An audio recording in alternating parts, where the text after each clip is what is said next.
July August অভ্যুত্থান নিয়ে ফিল্মের কাজ করতেছি, শর্ট ফিল্ম ডকুমেন্টারির কাজ করতেছি। আমরা যদি ফ্যাসিজম মোকাবেলা করতে চাই, আমাদের প্রথম কাজ হচ্ছে আমাদের স্মৃতিতে সবসময় ফ্যাসিজম কতটা ভয়ঙ্কর ছিল এবং গণবিরোধী ছিল সেটাকে সবসময় জাগরুক রাখা আমাদের স্মৃতিতে।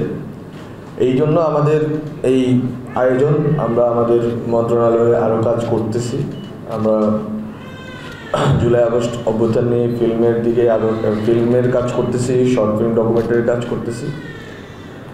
তো মূলত ফ্যাসিজম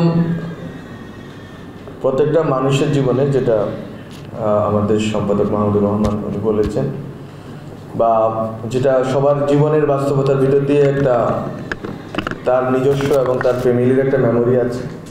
আর এটা হচ্ছে আমাদের জনগোষ্ঠী আকারে বাংলাদেশের জনগণের একটা কালেকটিভ মেমোরি। এই ব্যক্তিগত এবং কালেকটিভ সামষ্টিক এই যে স্মৃতি, এটা যদি আমরা জারি না রাখি, অথবা আমরা যদি নিজেদের আলোচনার ভিতরে না রাখি, তাহলে একদিন দেখা যাবে যে এই যে কালো অধ্যায়ের কথা আমরা সবাই বলতেছি, এটা আমাদের কাছে অনেক নর্মাল মনে হবে।